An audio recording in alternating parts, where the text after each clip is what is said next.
Mungu katika siku zake zote za umungu wake milele hadi milele haonekani kwa macho, hapimi kwa lula, wala hapimi kwa vipimo, wala hapimi kwa siku. Lakini kwenye kizazi hadi kizazi yeye huwa anajithibitisha kwamba yeye anaishi. Huwa anafanya matukio yanayomaanisha dunia nzima na ijue kwamba Mungu anaishi. Dunia nzima ijue Mungu anaishi. Milima na iimbe kwamba Mungu anaishi. Bahari na ipige kelele kwa sauti kubwa ikisema Mungu anaishi. Makusanyiko ya maji mengi yapige kelele yakisema Mungu anaishi. Visiwa na visiwa vipige kelele vikiimba kwa sauti kubwa ya kwamba Mungu anaishi. Ndege wa angani na wanyama wa kila aina waimbe na wao wakisema Mungu anaishi. Mapoli na nyika na majangwa yaimbe kwa sauti za pamoja yakisema Mungu anaishi. Ndege wa angani na wanyama wa mwituni waimbe wakisema Mungu anaishi. Kazi kubwa ambayo Mungu ameifanya ni kufanya matendo yanayodhihirisha kwamba anaishi. Yeye haonekani. Yeye huwezi kumgusa kwa macho, ila anafanya vitu. Hebu sema vitu vinavyokuonyesha kwamba anaishi. Kupitia vitu anavyofanya anaonekana kwamba anaishi. Watu wenye sayansi au watu wa archaeology wanasema dunia hii ilitengenezwa kutokana na Big Bang. Hebu sema Big Bang.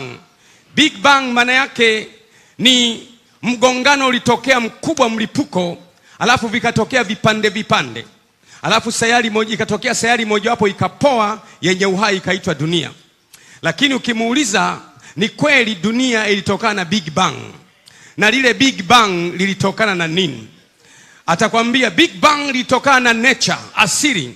Unamwambia na ile asili ilitokana na nini? Kwambia ile asili ilikuweko tangu zamani, baada ya volcano, pressure, nini na nini vikakusanyika pamoja. Unamuuliza ile volcano na pressure kukusanyika pamoja vyenyewe vilikuwa wapi? Atakupiga chenga, lakini jibu lake Mungu anaishi. Wafalme na wafalme walikuja wakaondoka, lakini Mungu anaishi. Kulitokea empire kubwa za dunia zilizotikisa dunia tangu wakati miaka 900 kabla ya Kristo. Alizaliwa Buddha miaka 1000 kabla ya Kristo, akazaliwa South Asia. Mama yake akaota ndoto, alikuwa hazai, akaota ndoto tembo mkubwa ameingia ndani ya tumbo lake, na baadaye akatunga mimba, akazaliwa mtoto ambaye ndiye aliitwa Buddha. Huyu Buddha akazaliwa Asia kwenye mji karibu na milima ya Himalayas, milima ya Everest, na akafanya imani ya Kibudha ikasambaa dunia yote. Lakini baada ya muda Buddha akafa, na alipokufa ili kuendeleza Ubudha wakaamua kumgawanya vipande vipande. Meno yake wakazika Sri Lanka, miguu yake wakazika mahali, yani wakamsambaza kwenye maeneo yote ya Asia ili kwamba kila eneo la Asia liwe takatifu. Lakini pamoja na hayo tunamuona Yesu Kristo naye. Yesu Kristo yeye alipokufa hakuna kipande kilichosambazwa. Kuulinda Ubudha ilibidi kila nchi ya Asia kama vile Japan au kama Mongolia au kama Korea kizikwe kipande cha mwili wake, ili kila nchi ione kwamba nchi hizo za Asia ni mahala patakatifu. Na ndio maana Ubudha ule umesambaa, kwa sababu Buddha amezikwa sehemu mbalimbali. Lakini sisi tuna uthibitisho, tunayemwamini hakuzikwa vipande vipande ili kwamba kila eneo liwe eneo takatifu. Hii ina maana Mungu anaishi. Tunayemwamini sisi alitoka mbinguni, tena akatoka kwa namna ya ajabu. Mwanamke mmoja aliyekuwa anakaa kwenye kijiji kinaitwa Nazareth, alikuwa bikira ambaye hamjui mume, hamjui mchumba, hamjui chochote. Akachumbiwa baadaye na mwanaume mmoja wa kabila la Lawi anaitwa Yusufu, na kabla hawajaonekana karibiana, huyu binti akaonekana ana mimba kwa uwezo wa Roho Mtakatifu. Na Yusufu alivyokuwa mtu mwenye haki, asitake kumwaibisha, akaamua kumwacha kwa siri.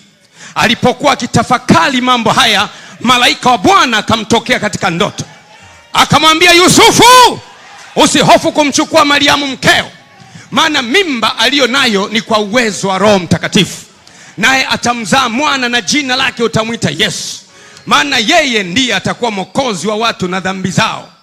Ikatimia siku ya kuzaliwa kwake. Biblia inasema akazaliwa kwenye hori la ng'ombe. Hii haiondoi kwamba yeye anaishi. Kuzaliwa kwenye hori la ng'ombe na udhaifu haiondoi kwamba Mungu anaishi. Maisha ya mtu wa Mungu huanza kwenye udhaifu, kwenye tabu, kwenye dhiki, kwenye madeni, kwenye matatizo, kwenye uchungu, kwenye kuachwa. Hiyo haibadilishi kwamba Mungu anaishi. Leo nataka kutangaza Kilimani hapa ya kwamba Mungu anaishi. Kuzaliwa kwake kukashangaza watu wote. Maana siku ya kuzaliwa kwake, Biblia inasema alipozaliwa zamani Bethlehem ya Uyahudi, walikuwako watu wakichunga kondoo kwa zamu usiku. Yeye amezaliwa kwenye hori la ng'ombe. Biblia inasema kwamba malaika wakawatokea, nuru kubwa ikawaangazia pande zote. Wakaambiwa, maana leo katika mji wa Daudi amezaliwa, ndiyo Kristo Bwana. Na hii ndio ishara. Mungu akitaka kuzaa jambo huwa analeta ishara. Na hii ndio ishara. Mungu akitaka kuzaa jambo huwa analeta ishara. Malaika wakawambia, na hii ndio ishara. Ishara gani hiyo? Mtamwona mtoto mchanga amevishwa nguo za kitoto, sio za kitu uzima, za kitoto, amelazwa katika hori la ng'ombe. Biblia inasema, na waliposikia haya, wingi wa jeshi la malaika lilishuka kutoka mbinguni. Hakuna mwanadamu ambaye kuzaliwa kwake jeshi la malaika lilishuka kutoka mbinguni isipokuwa yeye ambaye anaishi. Milima na iseme yeye anaishi. Mapori na yazungumze yeye anaishi. Nyika na zitangaze kwamba Yahweh anaishi. Dunia nzima na ijue Yahweh anaishi. Alipozaliwa, mamajusi, Biblia inasema wale malaika wakasema, twendeni tukaone yale aliyotuambia Bwana. Wakaondoka. Biblia inasema wakamkuta mtoto amelazwa katika hori la ng'ombe, amevishwa nguo za kitoto. Ni mtoto lakini ni Mungu anaishi. Unaweza kuona ni kadogo lakini kanaishi. Nasema liko jambo linataka kutokea. Mungu ni Mungu wa mambo madogo. Heri yule aisifie siku ya mambo madogo, maana wataiona timazi katika mkono wa Zerubabeli. Naye Mungu anataka kufanya jambo katikati yako. Simameni mkauone wokovu wa Bwana, maana Mungu anaishi. Nasema Mungu anaishi. Reka pasata kapae yondoko shake parata. Alipokuwa kwenye hori la ng'ombe, walikuwepo wachawi wengine wana shughuli zao mashariki ya mbali. Biblia inasema wakaona nyota ya huyo aliyezaliwa Bethlehem ya Uyahudi. Jambo likitaka kuzaliwa lina nyota yake. Jambo likikaribia kuzaliwa lina nyota yake. Na iona nyota ya jambo lako imeshatokea tayari. Nazungumza na mwanaume na mwanamke, ninaiona nyota ya jambo lako imeshatokea tayari. Liko jambo Mungu anataka kuzaa katika dunia, na nyota ya kuzaa imeshatokea tayari. Nyota ya kuzaa biashara, nyota ya kuzaa kazi, nyota ya kuzaa watoto imeshaonekana mashariki. Yenda kapasete laba. Hey!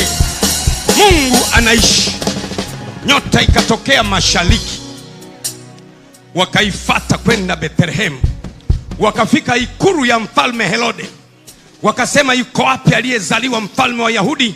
Kwa maana tumeiona nyota yake mashariki, nasi tumekuja kumsujudia.